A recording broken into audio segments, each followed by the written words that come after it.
नमस्कार दोस्तों, मैं हेमंत सिंह राजपूत फिर से आप सबका अपने इस डिजिटल प्लेटफॉर्म पढ़ा पे स्वागत करता हूं।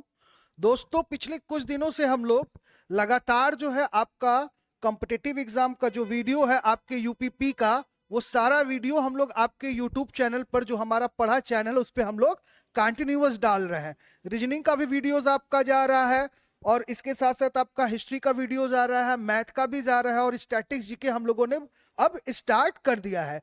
स्टैटिक्स जीके में हम लोगों ने आपको कला और संस्कृति वाला जो पार्ट है वो पूरा हमने आपको समझा दिया। इसके साथ साथ स्टैटिक्स जीके का जो आपका सिलेबस है वो भी हम आपको बता दिए थे।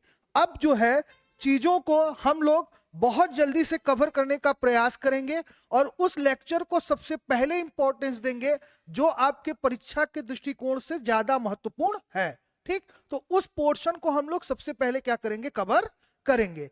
आज की जो क्लास है आपकी बेटा, वो बहुत ही इंपॉर्टेंट है, बहुत ही महत्वपूर्ण है आपके परीक्षा के दृष्टिकोण से।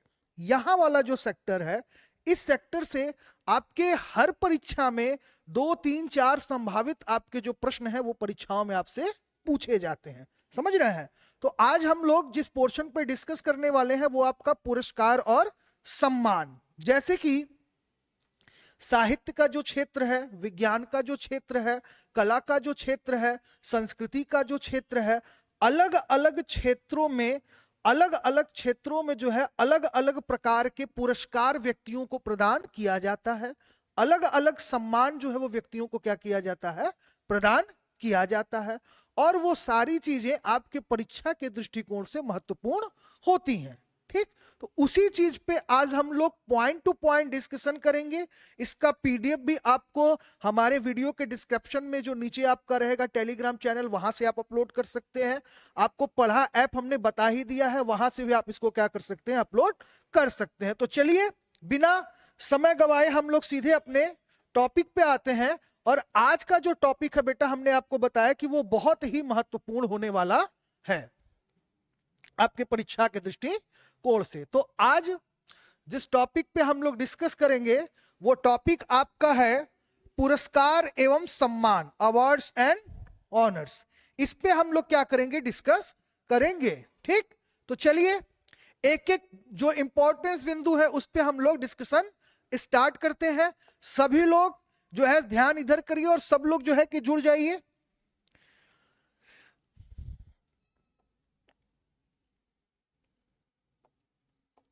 देखिए बेटा, यहां पे सबसे पहले हम लोग जिस चीज को सम्मिलित किए हैं वो आपके परीक्षा के दृष्टिकोण से है आपका राष्ट्रीय पुरस्कार। हमने राष्ट्रीय पुरस्कार से चीजों को आरंभ करने का प्रयास किया है। पहले हमने जिस पुरस्कार को रखा है वो है आपका भारत रत्न। क्या है? भारत रत्न। भारत रत्न से आपके परीक्षा में कई सारे प्रश्न जो है पूछे जाते हैं। ठीक, तो सबसे पहले हम इस अवार्ड्स के इंट्रोडक्शन को जान लेते हैं। इसके सामान्य परिचय से हम लोग क्या होते हैं, परिचित हो जाते हैं। तो यहां पे बताया गया है कि यह भारत सरकार का सर्वोच्च नागरिक सम्मान है। पहला चीज, यानी जो आपका भारत रत्न है यह भारत का सर्वोच्च नागरिक सम्मान है। और यह आपको बेटा कला, साहित्य, विज्ञान, सार्वजनिक सेवा तथा खेल के क्षेत्र में विशिष्ट राष्ट्रीय सेवा के लिए प्रदान किया जाता है। यानी ये आपका जो भारत रत्न संबंधित जो आपका पुरस्कार है यह भारत सरकार का सर्वोच्च नागरिक सम्मान है, जो कला, साहित्य, विज्ञान, सार्वजनिक सेवा, खेल तथा आपके विशिष्ट सेवा के लिए क्या किया जाता है, आपको प्रदान किया जाता है। अब हम बात करेंगे बेटा इसकी स्थापना की, कि इसकी स्थापना कब और कैसे की गई। तो अगर हम इसकी स्थापना की बात करें तो 2 जनवरी 1954 से इसको क्या किया गया था, आरंभ किया गया था। 2 जनवरी 1954 से इस सम्मान को क्या किया गया था, आरंभ किया गया था। और आरंभ करते समय जो आपके उस समय राष्ट्रपति थे उनका नाम था डॉक्टर राजेंद्र प्रसाद।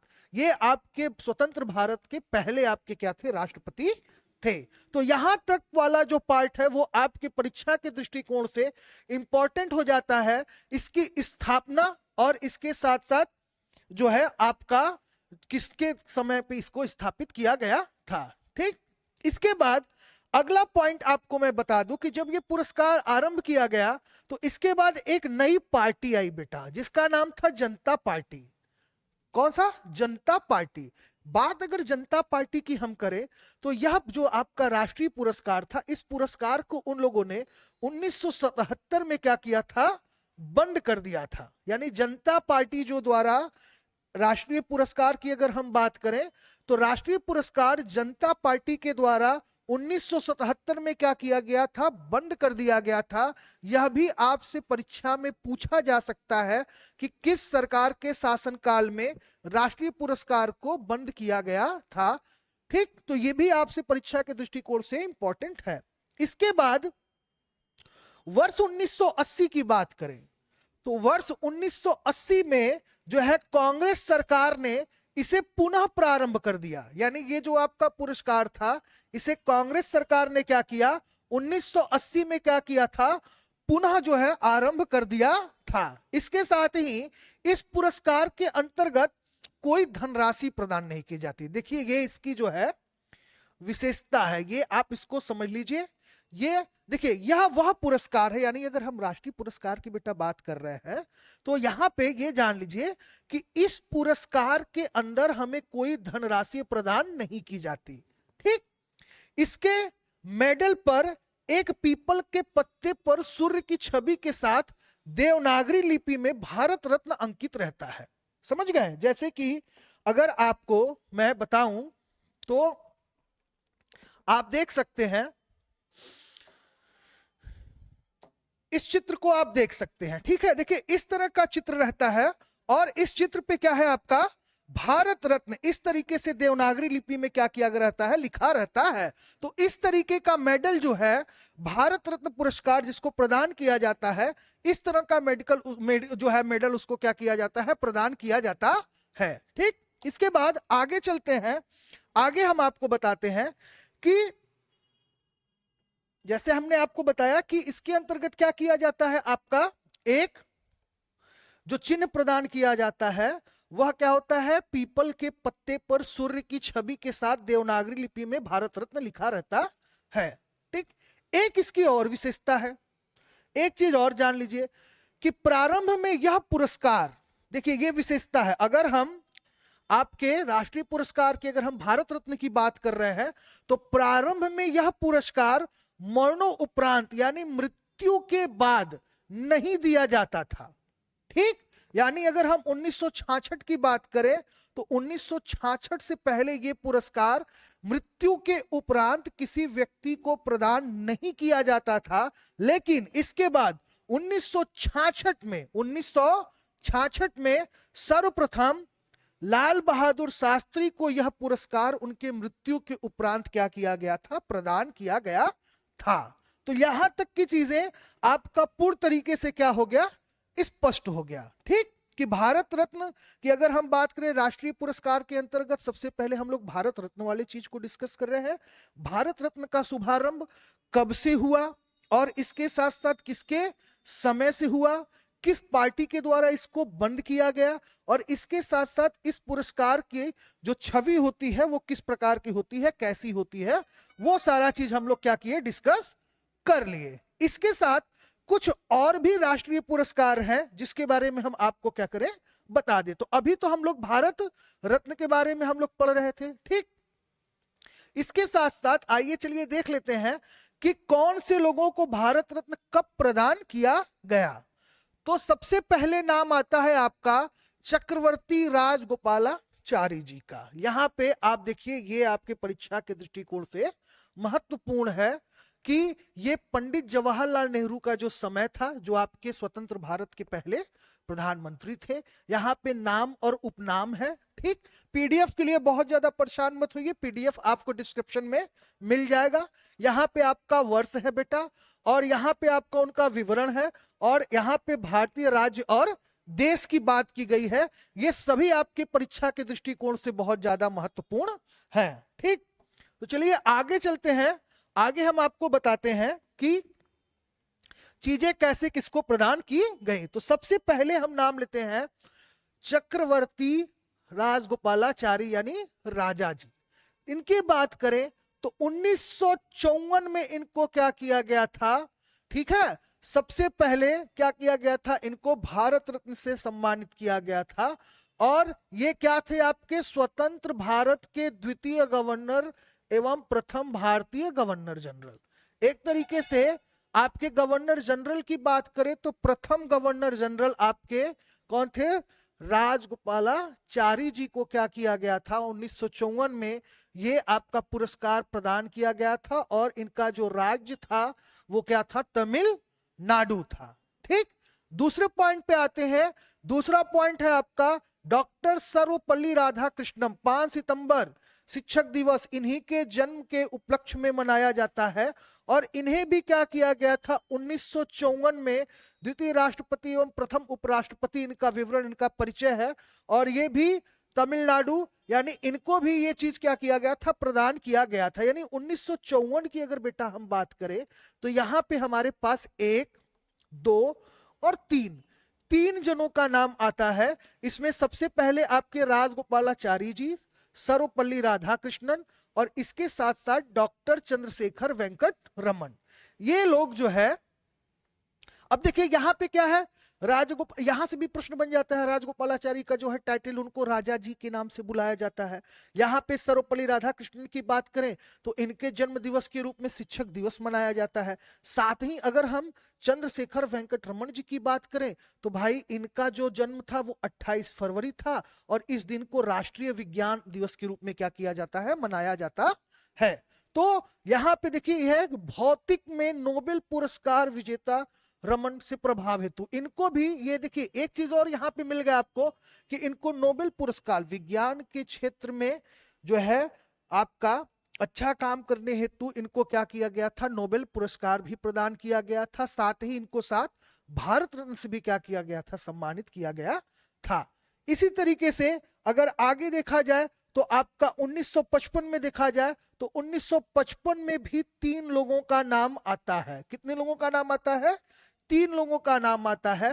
पहले आते हैं आपका डॉक्टर भगवान दास, उसके बाद आते हैं डॉक्टर आपका मोझा गुंडम विश्वेश्वरैया, और इसके साथ आपके अगले आते हैं पंडित जवाहरलाल नेहरू, जिन्हें चाचा नेहरू के नाम से संबोधित किया जाता है।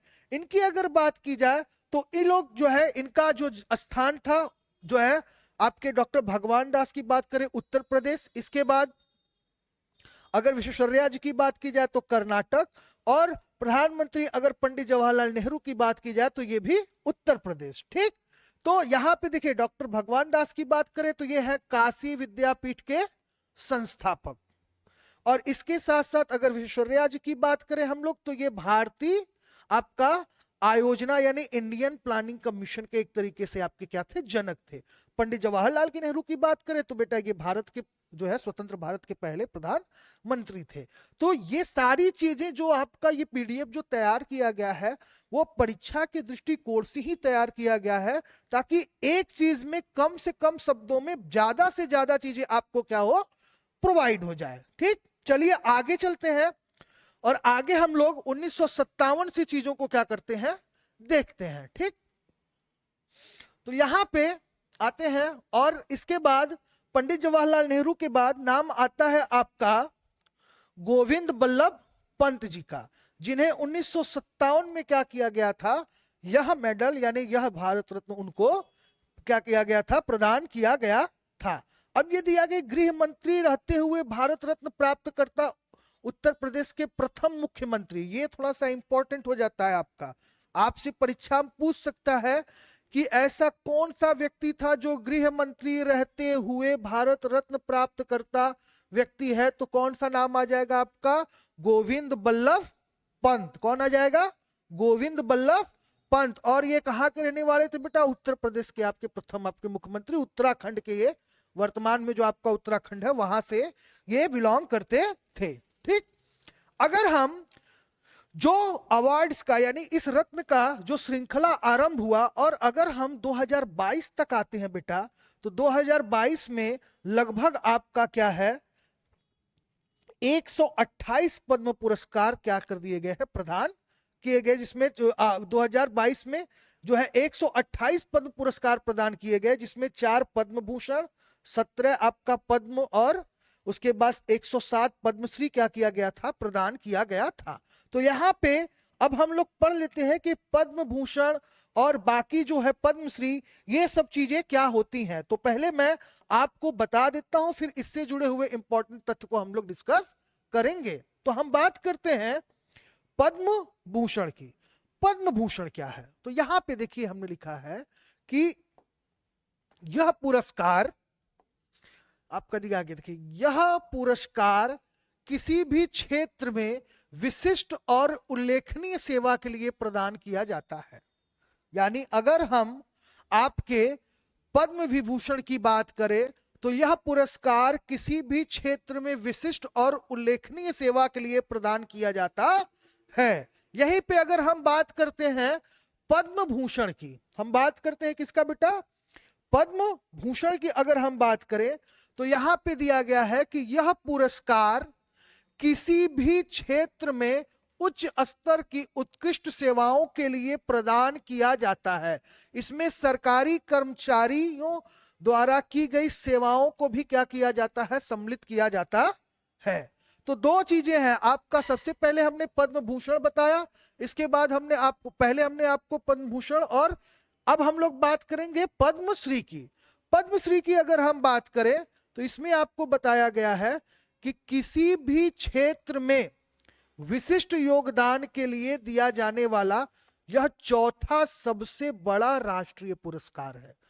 तो इस लाइन को थोड़ा सा इंडिकेट करके समझिएगा, मैं इसको हाईलाइट भी कर दे रहा हूं, जो आपके परीक्षा के दृष्टिकोण से थोड़ा सा इंपॉर्टेंट है कि किसी भी क्षेत्र में विशिष्ट योगदान के लिए दिया जाने वाला यह चौथा सबसे बड़ा राष्ट्रीय पुरस्कार है। तो अभी हम लोगों ने डिस्कस कर लिया, पद्मश्री को डिस्कस कर लिया, पद्म भूषण को डिस्कस कर लिया और पद्म विभूषण को डिस्कस कर लिया।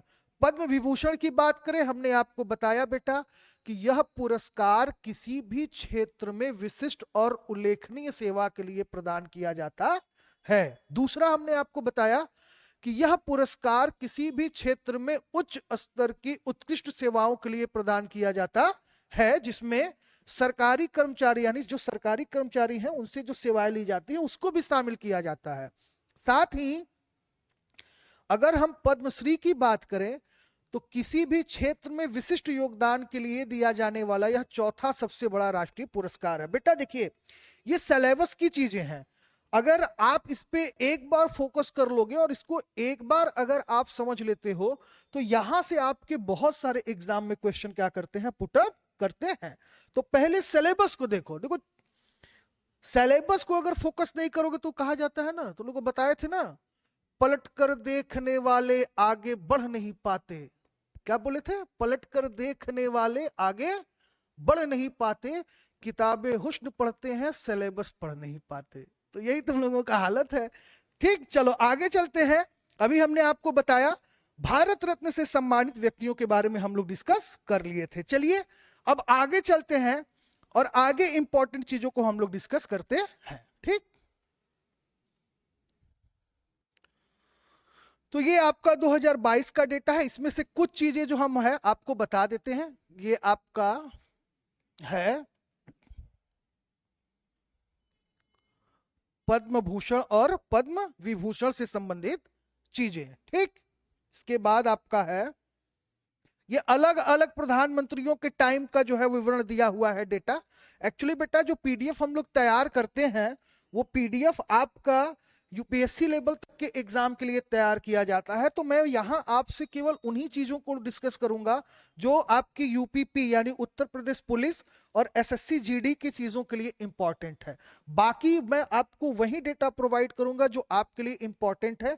बाकी डेटा को डिस्कस करने का, डीपली बहुत ज्यादा डिस्कस करने का कोई औचित्य नहीं है। तो आगे हम लोग चलते हैं। अभी हम लोगों ने डिस्कस किया था बेटा, अभी कुछ देर पहले हम लोगों ने क्या देखा, चलिए कुछ चीजों को हम लोग देखा। हम लोग देखे सबसे पहले क्या, भारत यानी राष्ट्रीय पुरस्कार के अंतर्गत हम लोग भारत रत्न को पढ़े। इसके बाद हम लोग पद्म विभूषण, पद्म भूषण और पद्मश्री, ये चार पुरस्कारों के बारे में हम लोग क्या किए, डिस्कशन किए। अब आगे चलते हैं और आगे चीजों को हम लोग देखते हैं। तो आगे है आपका बेटा अगले पुरस्कार की अगर हम बात करें तो यह है आपका वीरता पुरस्कार। क्या है? वीरता पुरस्कार ना। अब वीरता पुरस्कार के अंतर्गत अगर देखा जाए, राष्ट्रीय पुरस्कार के अंतर्गत हमने कितना आपको 4-5 चीजें बताई। पहला तो हमने आपको बताया भारत रत्न, जो कि सबसे बड़ा है, उसकी क्या विशेषता है वो हमने आपको बताया। इसके बाद हमने आपको क्या किया? पद्म विभूषण के बारे में बताया। इसके साथ हम लोग क्या किए? पद्मश्री के बारे में डिस्कस किए, पद्म भूषण के बारे में डिस्कस किए। यानी कुल मिला के हम लोग इन 4-5 अवार्ड्स के बारे में डिस्कशन किए। अब हम लोग देखते हैं वीरता पुरस्कार के अंतर्गत किन किन पुरस्कारों को सम्मिलित किया जाता है। तो सबसे पहले यह जान लीजिए आप कि भारतीय सेना के जल, थल तथा वायु, यानी सेनाओं की बात करें तो भाई जल सेना, थल सेना और वायु सेना। ठीक, तो भारतीय सेना के जल, थल, वायु सेना जो वीर तथा साहसी सैनिकों को विभिन्न पदक क्या किए जाते हैं? प्रदान किए जाते हैं। अगर हम लोग वीरता पुरस्कार की अगर देखा जाए तो वीरता पुरस्कार के अंतर्गत क्या किया जाता है? जो आपकी सेना है उन सेनाओं को क्या किया जाता है? इसमें सम्मिलित किया जाता है। और इस क्षेत्र में जो लोग अदम्य साहस का परिचय देते हैं, ठीक है, और जो है कि वीरों की भांति युद्ध क्षेत्र में आपके जो है डटे रहते हैं और उनसे जुड़ी हुई चीजों का जो साहसी वीर होते हैं, सैनिक होते हैं, उनको क्या किया जाता है? यह अवार्ड प्रदान किया जाता है, यह पुरस्कार उनको दिया जाता है। सबसे पहले बेटा हम लोग बात करेंगे आपके परमवीर चक्र की। किसकी बात करेंगे? परमवीर चक्र की। परमवीर चक्र की अगर हम बात करें तो यहां पर दिया गया है, देखिए कि परमवीर चक्र सैन्य सेवा तथा उससे संबंधित व्यक्तियों को दिया जाने वाला भारत का सर्वोच्च शौर्य अलंकरण है। ये चीज समझिएगा, यानी परमवीर चक्र जो है वो सेना में जो है प्रदान किए जाने वाले क्या है? सर्वोच्च शौर्य अलंकरण है। और यह सम्मान सैनिकों को असाधारण वीरता एवं सर्वोच्च बलिदान के लिए प्रदान किया जाता है। ठीक, अब यहां पे वह पुरस्कार किस प्रकार का होता है उसके बारे में दिया गया है कि कांस्य से निर्मित यह पदक एक ओर इंद्र वज्र और दूसरी ओर हिंदी व अंग्रेजी में लिखित परमवीर चक्र से अलंकृत होता है। इस चक्र, ये आपका क्या दिया गया है बेटा? ये संपूर्ण चीज आपके पुरस्कार का एक तरीके से सामान्य परिचय दिया गया है कि ये पुरस्कार जो होता है किस तरीके का होता है और किन लोगों को ये क्या किया जाता है? प्रदान किया जाता है। अब इसके अगले जो आपका इंपॉर्टेंट चीज है, जो इंपॉर्टेंट डेटा है, उसको डिस्कस कर लेते हैं कि इस पुरस्कार की स्थापना 26 जनवरी 1950 को की गई। ठीक, यानी अगर आपसे परीक्षा में एग्जामिनर पूछता है, देखिए पर इच्छा होता है ना, परीक्षा मतलब जो दूसरे की इच्छा से संपन्न हो वही होता है क्या? परीक्षा।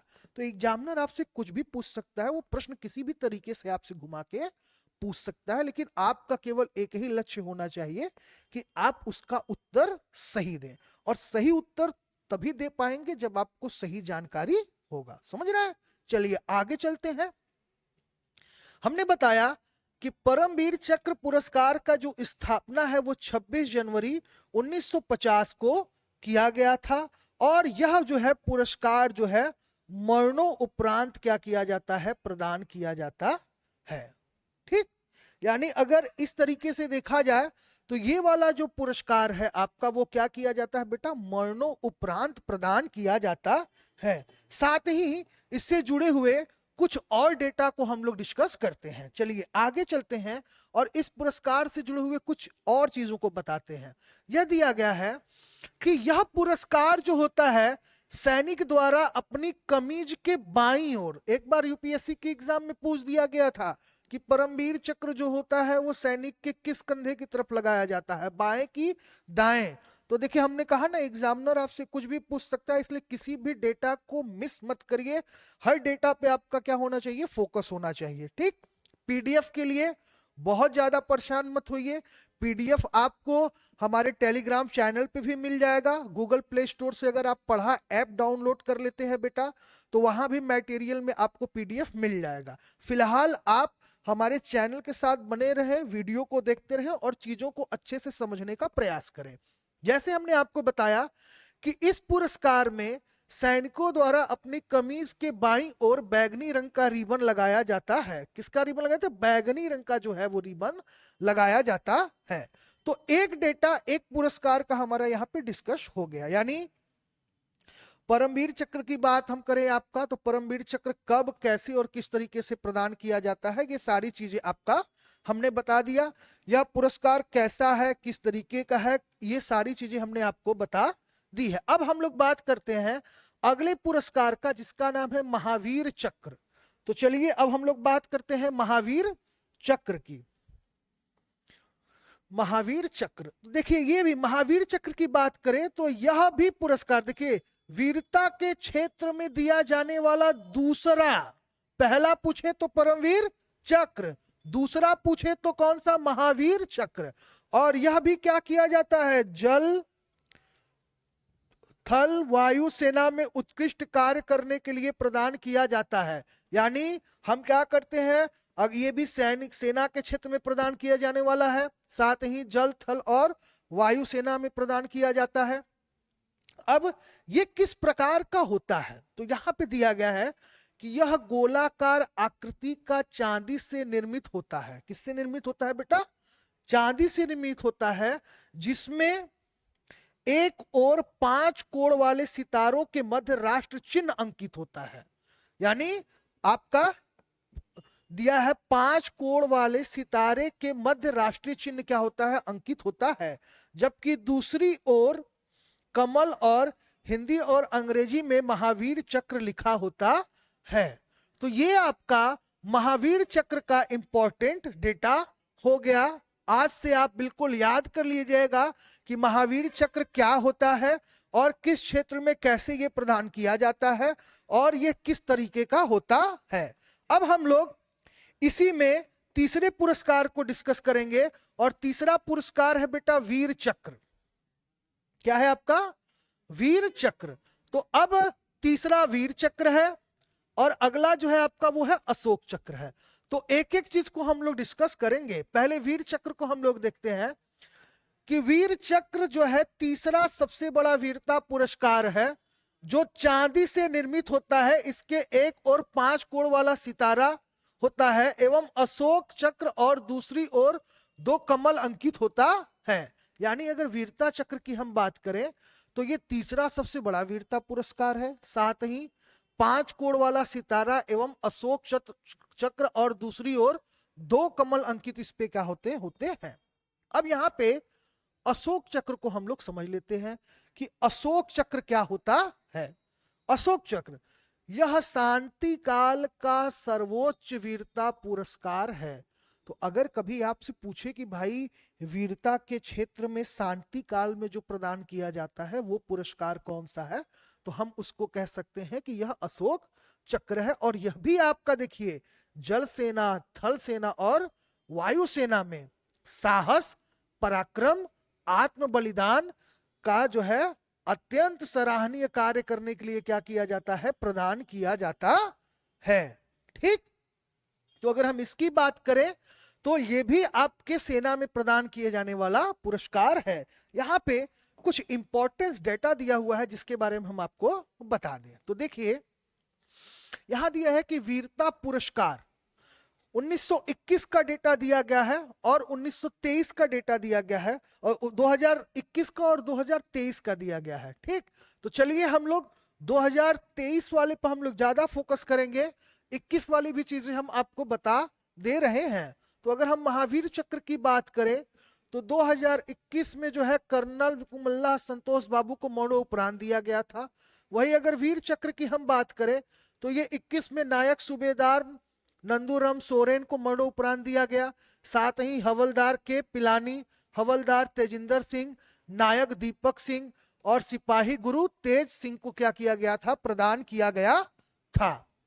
सौर चक्र की अगर हम बात करें यहां पे तो सौर चक्र आपका 2023 का यहां पे दिया गया है मेजर आदित्य भदौरिया को, इसके साथ साथ कैप्टन अरुण कुमार को। यहां पे फिर दिया है कैप्टन युद्धवीर सिंह, कैप्टन राकेश, नायक जसवीर सिंह, लांस नायक विकास चौधरी कांस्टेबल आपका मुदासिर शेख को मरणोपरांत प्रदान किया गया।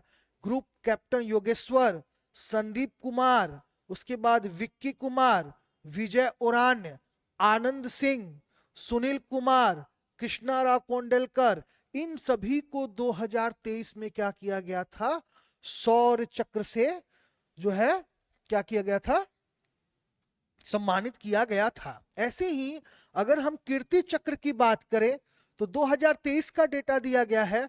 मेजर शुभंग आपका नायक जितेंद्र सिंह जो हो गया, कांस्टेबल रोहित कुमार को मरणोपरांत दिया गया, साथ ही उप निरीक्षक दीपक भारद्वाज को मरणोपरांत दिया गया, हेड कांस्टेबल सोडी नारायण को दिया गया और हेड कांस्टेबल श्रवण कश्यप को भी ये क्या किया गया, मरणोपरांत प्रदान किया गया था।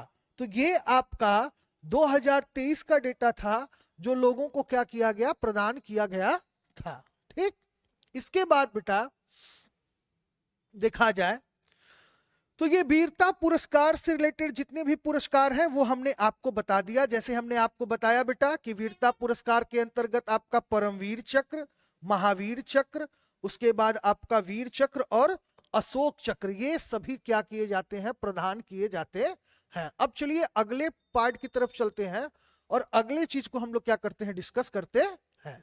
तो अब है आपका आगे साहित्य पुरस्कार। तो अब हम लोग अगले पुरस्कार के बारे में डिस्कस करेंगे। देखिए हमने अभी क्या क्या डिस्कस किया, हम लोग सबसे पहले राष्ट्रीय पुरस्कार को डिस्कस किए कि राष्ट्रीय पुरस्कार के अंतर्गत कौन कौन सी चीजें आती हैं, क्या क्या है। इसके बाद हम लोग क्या किए, आपका सेना के क्षेत्र में जो आपका जो वीरता पुरस्कार दिया जाता है उसको हम लोग डिस्कशन किए। साथ ही अब हम लोग जो है साहित्य पुरस्कार को क्या करेंगे, डिस्कस करेंगे कि साहित्य के क्षेत्र में कौन सा पुरस्कार कैसे किस तरीके से प्रदान किया जाता है। तो यहाँ पे साहित्य के क्षेत्र में उत्कृष्ट योगदान के लिए किस, ये देखिए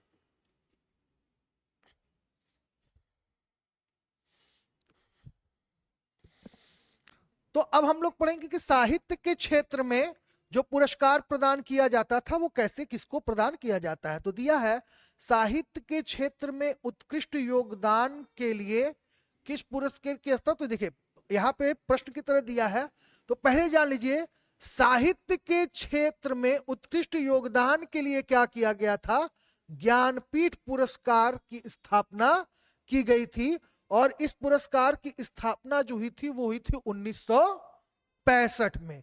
साथ ही दिया गया है कि भारतीय संविधान की 8वीं अनुसूची में वर्णित ठीक कुल 22 भाषाओं के लिए हिंदी व अंग्रेजी में लिखित रचनाओं के लिए क्या किया जाता है, यह पुरस्कार प्रदान किया जाता है। इसी के साथ साथ आपका दिया गया है कि 2011 तक आपका जो सिंधी, जो 2011 तक अगर देखा जाए, जैसे यहां पे आपने देखा कि कुल 22 भाषाओं के लिए हिंदी व अंग्रेजी में लिखित रचनाओं के लिए क्या किया जाता है, प्रदान किया जाता है। साथ ही 2011 तक अगर बात करें बेटा तो सिंधी भाषा के लिए यह प्रदान नहीं किया जाता था। तो अगर आपसे पूछे कि 2011 के बाद और किस भाषा के लिए आपको जो है ज्ञानपीठ पुरस्कार प्रदान किया जाता है या किसको जोड़ा गया, किस भाषा को बढ़ाया गया, तो आप कह सकते हैं भैया सिंधी के लिए। ठीक, अब हम लोग बात करते हैं कि भाई ये पुरस्कार सबसे पहले किसको प्रदान किया गया।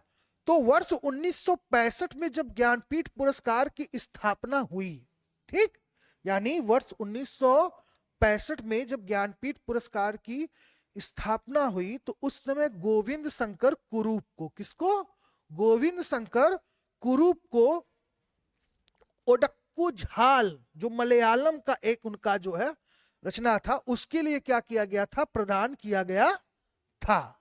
साथ ही अगर बात की जाए तो हिंदी की अगर बात करें तो हिंदी में प्राप्त करने वाले पहले, अब देखिए हमने जैसे यहाँ पे आपको बताया कि भाई 1965 में जो है मलयालम के जो एक लेखक थे यानी गोविंद शंकर कुरूप जी, उनको ये क्या किया गया था, प्रदान किया गया था। ठीक, चलिए आगे देखते हैं। आगे हमने आपको बताया कि भाई देखिए हमारे लिए तो भाई हिंदी का प्रश्न ज्यादा पूछता है हमसे, तो हमें यह जानकारी होनी अति आवश्यक है कि भाई हिंदी के लिए सबसे पहले किसको प्रदान किया गया, ये भी तो पूछ सकता है एग्जाम में। तो अगर हिंदी के लिए बात करें तो यहाँ पे सुमित्रानंदन पंत की बात आ जाती है, सुमित्रानंदन पंत की बात आ जाती है, जिन्हें की चिदंबरा के लिए क्या किया गया था, ज्ञानपीठ पुरस्कार से जो है सम्मानित किया गया था। इसी तरीके से आगे चलते हैं और बाकी की भाषाओं को क्या करते हैं, डिस्कस करते हैं। तो यहां पे देखिए आगे हम लोग चलते हैं कि 1900, अब पुरुषों की बात करें तो भाई एक तो पता चल गया कि 1965 में किसको दिया गया था मलयालम के लिए, अब हिंदी में किसको दिया गया था ये भी पता चल गया। लेकिन मान लीजिए परीक्षा में पूछ दिया कि महिला कौन थी जिसको सबसे पहली बार ज्ञानपीठ पुरस्कार से नवाजा गया, तो यहां पे दिया है देखिए वर्ष 1976 में, वर्ष 1976 यानी 1976 की अगर बात करें तो एक बंगला भाषा की लेखिका थी जिनका नाम था आशापूर्णा देवी, और उन्होंने एक उपन्यास लिखा था बंगला में जिसको कहा जाता है प्रोथोम प्रतिश्रुति, जिसके लिए उनको क्या किया गया था, ये सम्मान ज्ञानपीठ पुरस्कार प्रदान किया गया था। समझ गए।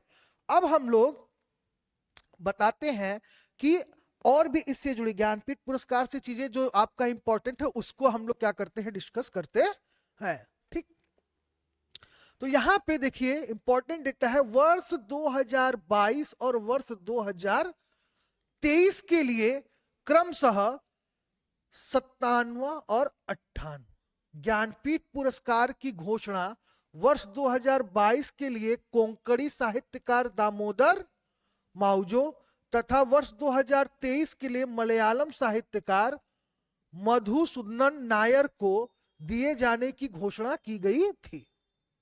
यानी अगर ज्ञानपीठ पुरस्कार की हम बात करें तो इसकी एक चयन समिति है और यही समिति क्या करती है, जिसको पुरस्कार प्रदान किया जाएगा उनका क्या करती है, चयन करती है और फिर उनको क्या किया जाता है, प्रदान किया जाता है। तो इन्होंने जो है 22-23 में क्या किया, 57वां और 58वां ज्ञानपीठ पुरस्कार की घोषणा की, जिसमें जो है आपके कोंकणी साहित्यकार दामोदर मौजो को तथा मलयालम साहित्यकार मधुसूदनन नायर को क्या किया जाएगा, ये पुरस्कार प्रदान किया जाएगा, इसकी घोषणा कर दी गई है। अब इसी साहित्य में दिए जाने वाले अगले पुरस्कार की हम बात करेंगे और अगला जो पुरस्कार यानी अगला जो सम्मान है उसे कहा जाता है बेटा व्यास सम्मान, और उसके बाद फिर आपका दिया जाता है सरस्वती सम्मान। तो ज्ञानपीठ पुरस्कार हो गया, इसके बाद हम लोग व्यास सम्मान की बात करते हैं कि व्यास सम्मान क्या है। तो यह भारतीय साहित्य के लिए प्रदान किए जाने वाला दूसरा सबसे बड़ा साहित्य सम्मान है। क्या है, अगर हम व्यास सम्मान की बात करें बेटा तो यह भारतीय साहित्य के लिए प्रदान किए जाने वाला दूसरा सबसे बड़ा सम्मान है, जिसका प्रारंभ 1991 में के बिड़ला फाउंडेशन के द्वारा प्रारंभ किया गया। किसके द्वारा प्रारंभ किया गया, के बिड़ला फाउंडेशन के द्वारा इसको क्या किया गया, प्रारंभ किया गया, और इसके अंतर्गत 4 लाख रुपए की, कितने की, 4 लाख, कितने की, 4 लाख, 4 लाख रुपए की क्या की जाती है, नकद राशि क्या की जाती है, प्रदान की जाती है। ये बिल्कुल याद कर लीजिएगा। अगर हम हिंदी साहित्य में दिए जाने वाले दूसरे बड़े सम्मान की अगर हम बात करें बेटा तो उसका नाम है व्यास सम्मान। क्या है, व्यास सम्मान नाम है, जिसका शुभारंभ 1991 में के बिड़ला फाउंडेशन के द्वारा किया गया। साथ ही इसके अंतर्गत 4 लाख रुपए नगद आपको क्या किया जाता है, दिया जाता है। अब यहां पे हम बात कर लेते हैं कि प्रथम व्यास सम्मान किसको प्रदान किया गया, तो रामविलास शर्मा को यह सबसे पहला पुरस्कार क्या किया गया था, प्रदान किया गया था। साथ ही अगर हम 2022 की बात करें तो 32वां व्यास सम्मान जो है ज्ञान चतुर्वेदी जी को क्या किया गया था, ठीक, प्रदान किया गया था। उनकी एक कृति थी, उनकी एक रचना है जिसका नाम था पागल खाना। क्या था, पागल खाना। पागल खाना को किसने लिखा था, ज्ञान चतुर्वेदी ने लिखा था, और उन्हें 32वां व्यास सम्मान क्या किया गया था, प्रदान किया गया था। तो अभी तक साहित्य में दिए जाने वाले दो जो है सम्मान को हम लोग क्या किए, पढ़ लिए। अब आगे चलते हैं और हम सरस्वती सम्मान की बात करते हैं। सरस्वती सम्मान की अगर बात की जाए तो देखिए यह सम्मान भी के विड़ला फाउंडेशन द्वारा साहित्य क्षेत्र में प्रदान किए जाने वाला तीसरा बड़ा साहित्यिक पुरस्कार है, सरस्वती सम्मान। और इसके अंतर्गत क्या किया जाता है, आपका 15 लाख रुपए तक की धनराशि क्या की जाती है, प्रदान की जाती है।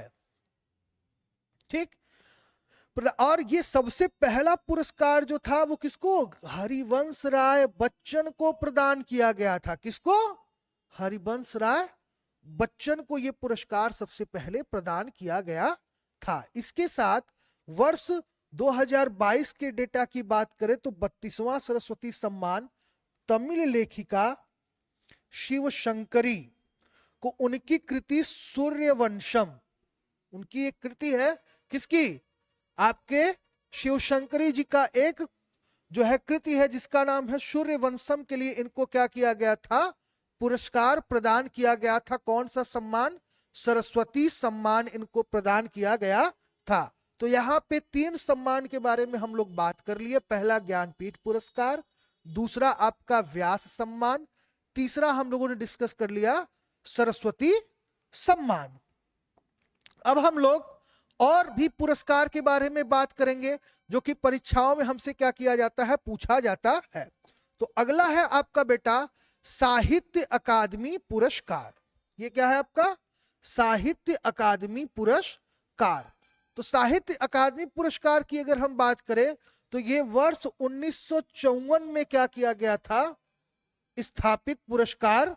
अंग्रेजी तथा 22 भारतीय भाषाओं में जो है विगत 5 वर्षों में प्रकाशित उत्कृष्ट रचनाओं हेतु क्या किया जाता है, प्रदान किया जाता है।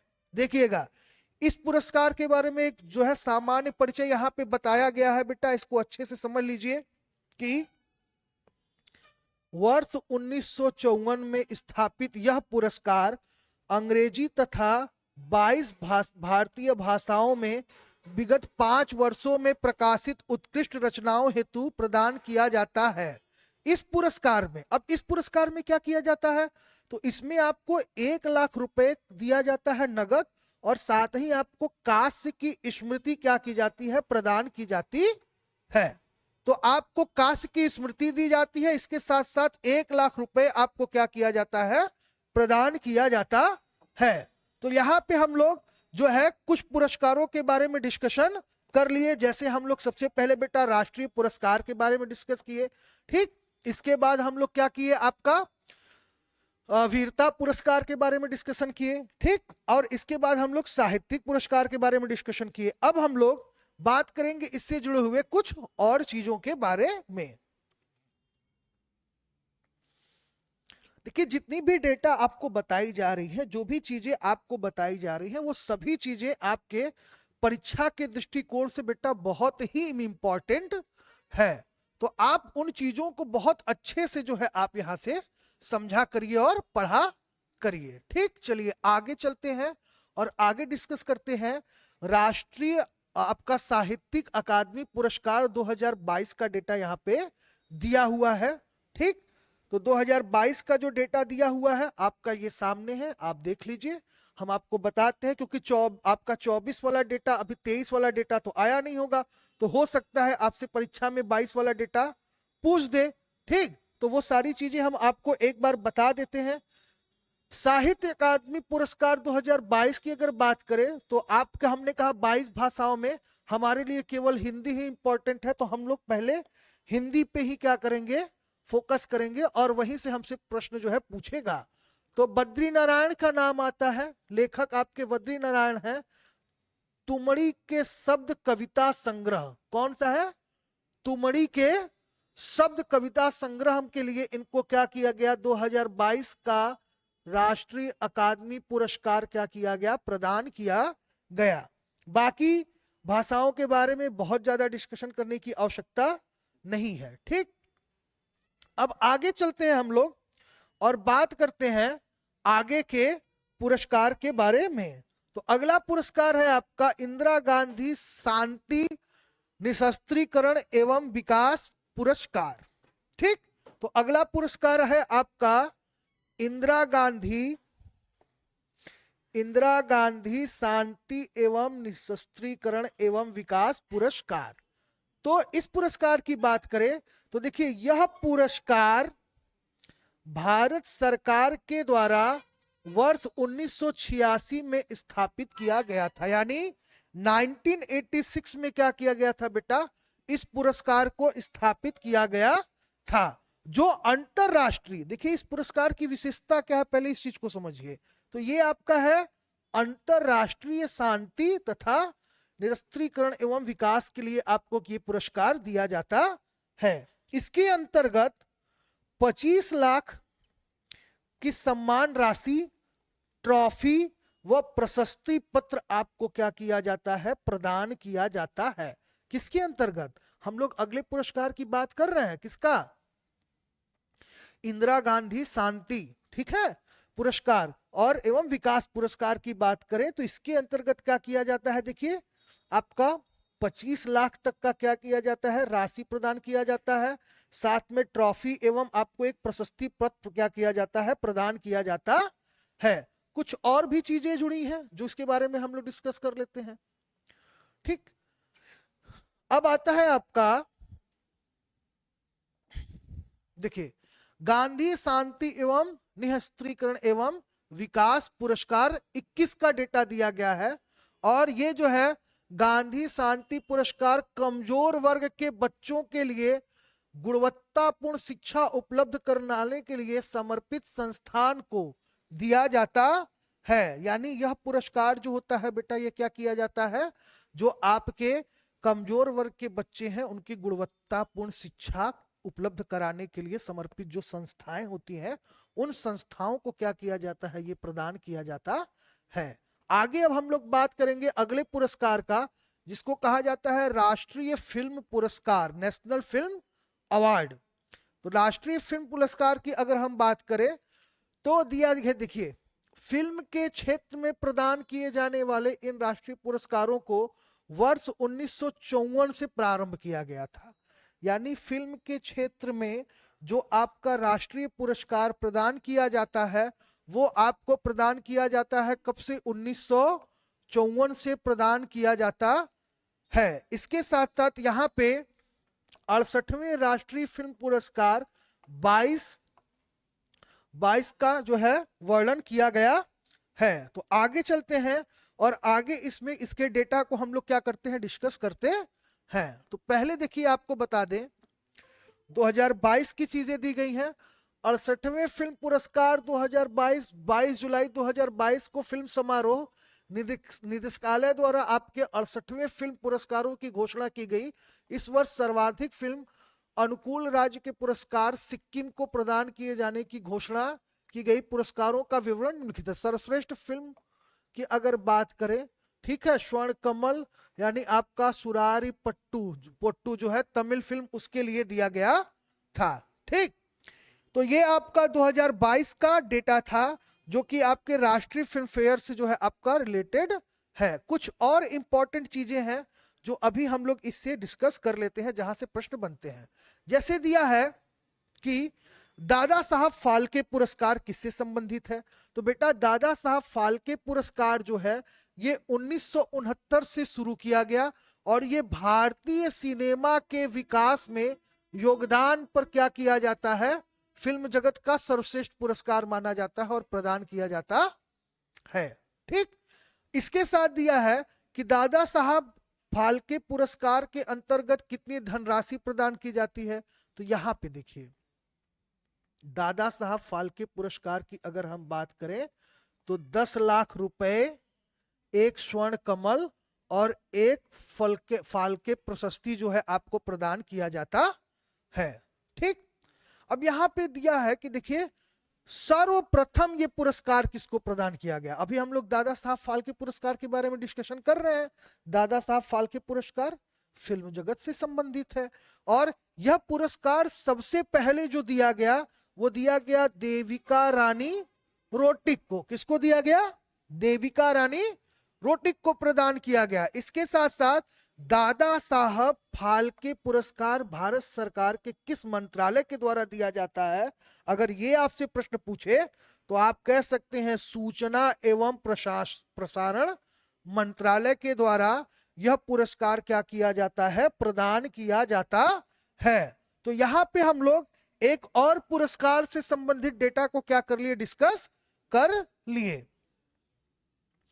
अब यहां पे आपका 2023 का दादा साहब फाल्के पुरस्कार दिया गया है। ये बेटा करेंट है, जो आपके लिए बहुत ही इंपॉर्टेंट है। यहां पे फोकस दीजिएगा, देखिएगा कि वर्ष 2023 का दादा साहब फाल्के पुरस्कार जो है फिल्म उद्योग में उत्कृष्ट योगदान के लिए प्रसिद्ध अभिनेत्री रेखा को क्या किया गया था? प्रदान किया गया। ये बहुत ही इंपॉर्टेंट है, यहां पे मैं इंडिकेट कर दे रहा हूं।